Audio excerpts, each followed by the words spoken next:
दर श्रावण सोमवारातल्या एखाद्या दिवशी तरी पांढऱ्या रंगाचा ड्रेस घालावा, म्हणजे व्हाईट कलरचा. शक्यतो सगळेजण त्या दिवशी श्रावण सोमवार दिवशी पांढऱ्या रंगाचेच कपडे घालतात. मलासुद्धा फार इच्छा होती की पांढरा ड्रेस मी घालावा. आता आहे माझ्याकडे 2 तसे पांढरे, पण आता काढायला इतका वेळ नव्हता म्हणून हा वरच्या वरच होता, म्हणून म्हणतं आज घालूया. काय नाही, काय होत नाही, बघूया काय कसं जमल तसं. कारण असे ड्रेस घातले की टाईट टाईट होतं आणि मला मग बाकीची कामं सुचत नाहीत. त्यासाठी आता माझं आवरलेलं आहे, लोटून फरशी पुसून वगैरे झाले. छान असं मॉइश्चरायझर लावलं आणि केससुद्धा विंचरली.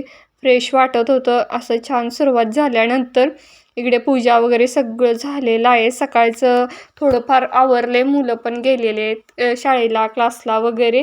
मिस्टर पण गेल्यात.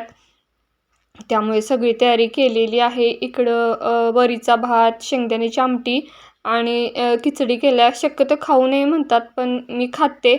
तर इकडे मला आज शाबूची खीर करायची होती. माझ्याकडे जे अवेलेबल साहित्य होतं त्यातच मी करणार होते. बदाम एक 4-5 आणि खारीकसुद्धा घेतल्या. ती छान ह्या खलबत्त्यामध्ये मी कुटून घेतल्या. ओबडधोबडच कुटणार आहे. बघा अशा पद्धतीने थोडंफार कुटून घेतलं. कोण खिसतं, कोण काप करतं. मी कुटूनच घालते शक्यतो. इतकं कापत वगैरे बसायला येत नाही, कारण फ्रीजमध्ये ह्या खरका ठेवल्यामुळे कठीण झाल्या होत्या. तर कट्ट्यावर लई दाब पडायला लागला म्हणून खाली बसून मी कुटून घेतलं. खारका ज्या होत्या तर काजू होते, पण आजच नेमके संपले.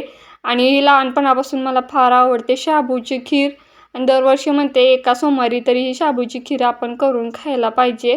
तर आज मुलगा पण येणार होता लवकर, त्याची एक्झाम असल्यामुळे. म्हटलं आल्या आल्या तो खाईल, त्याला पण आवडते खीर. त्याने पण प्रसाद म्हणून एका मंदिरात खाल्ली होती. त्यामुळे आणि इकडे मी आता 2 वेलच्या घातलेल्या आहेत. आता थोडा शाबू होता. सकाळी शाबू म्हणजे खिचडी केली त्यातला थोडा राहिला आहे. म्हटलं आता करूया. हे घरचं तूप आहे. शक्यतो घरातलंच तूप वापरायचं असतं. याच्यामध्ये आता ते जे काय ड्रायफ्रूट असतील ते छान असे भाजून घेणार तुपामध्ये. आणि हा थोडासा राहिला होता शाबू आणि त्याच तुपामध्ये हा पण शाबू काय करणार, थोडा वेळ परतणार आणि मग पुढची प्रोसेस करणार. छान असा परतून घेतल्यानंतर त्याचा जो काही कच्चटपणा असतो तो जातो. आता हे फुल फॅट मिल्क घेतलेलं आहे, म्हणजे दूध घेतलेलं आहे पूर्ण ह्याचं. हे बाळ आता माझ्याकडे केसरसुद्धा हा आहे. कोणत्या कंपनीचा आहे काय माहीत नाही, पण छान आहे. बरेच दिवस झालं फ्रीजमध्ये होता, म्हटलं तो देखील घालूया. केसरचा रंग पण त्यामध्ये उतरतो. त्याच्यामध्येच आता दूध घातलं, त्याच्यात घातलं की जसं दूध ते उकळेल तसं तो केसर काय करतो, रंग सोडतो. तर छान पहिल्यांदा काढून घेतल्या. 1-2-3 काड्याच खाणार. बघा किती सुंदर वाटत होतं हातात धरताना त्या केसरच्या काड्या. आणि केसर हा खाल्ला पाहिजे, बुद्धीला आणि आपल्या शरीराची ताकद वाढण्यास मदत होते. तर भरपूर असा मी केसर घातला आहे.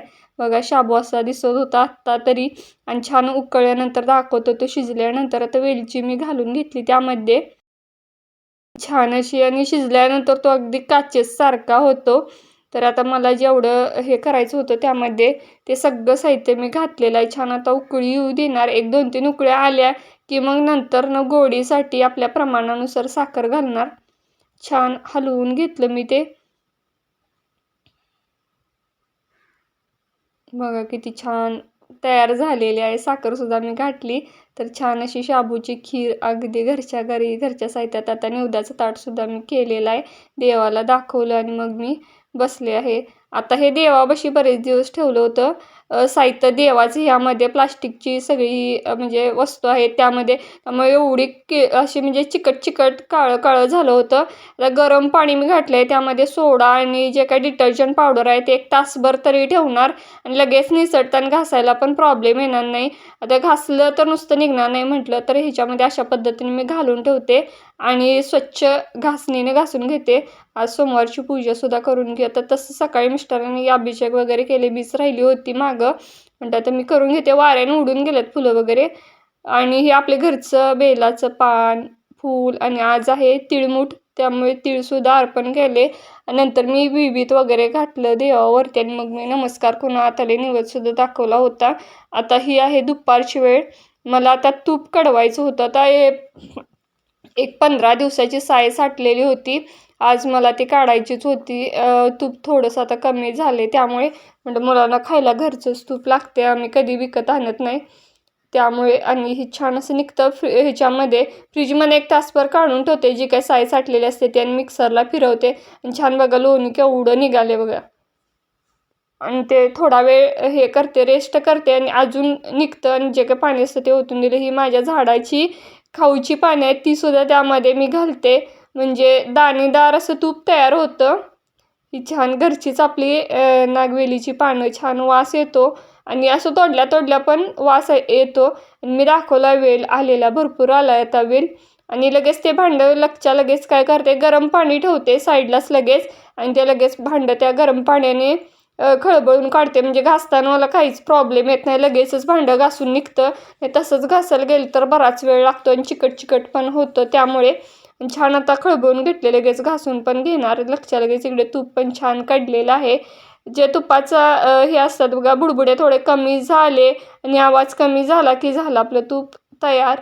खाली असं होतं ते ह्याचं बेरी बेरी साठते खाली, त्या काय साठू द्यायची काय प्रॉब्लेम नाही, वरती छान असं तूप निघतं. लगेचच मी कट्टासुद्धा गार झाला घासायला घेतला. एक अर्धा तास बसले एडिटिंग, सकाळपासून जेवढं आता रेकॉर्डिंग केलं होतं मी लगेचच एडिट केलं, कारण स्टोअर होतं बराच आणि मोबाईल नंतर हँग होऊ नये म्हणून शक्यतो जसं जसं माझ्या क्लिप्स साठतात सकाळपासून ते लगेचच एडिट करते आणि ठेवते, म्हणजे माझा मोबाईल स्टोअर होत नाही.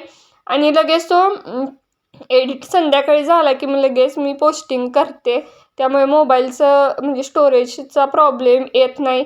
तर थोडा एडिट करून झाल्या माझा किचन ओटा पण गार झाला, लगेच मी घासूनसुद्धा घेतला आणि संध्याकाळच्या जेवणाला म्हटलं निवांत आपलं बरं पडेल, थोडं कोरडं वगैरे झालं की झालं.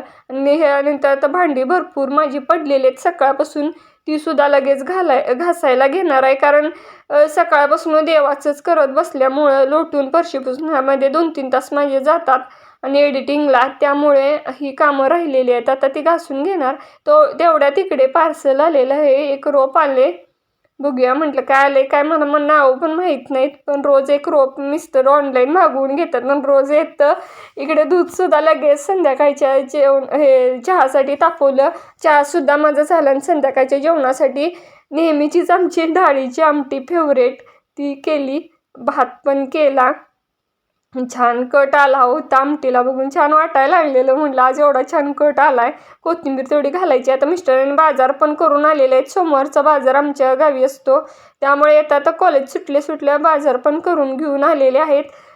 तर इकडे बघा आलं, देशी केळी, लिंबू, टोमॅटो, वांगी, आपलं पावटा म्हणजे वरण्याच्या शेंगा, भेंडी आणि कोथिंबीर मी आता निवडून ठेवली, आणि गवारी आता करणार आहे, आणि फ्लावरसुद्धा घेऊन आलेले आहेत. एवढं आज बाजार करून आलेले आहेत. आणि इकडे लसूण पण थोडा वेळ होता तेवढ्यात सोलून ठेवला, कारण जेणेकरून दुसऱ्या दिवशीच काम माझं सोपं जावं. चला पुन्हा भेटू उद्याच्या व्लॉगमध्ये, तोपर्यंत बाय.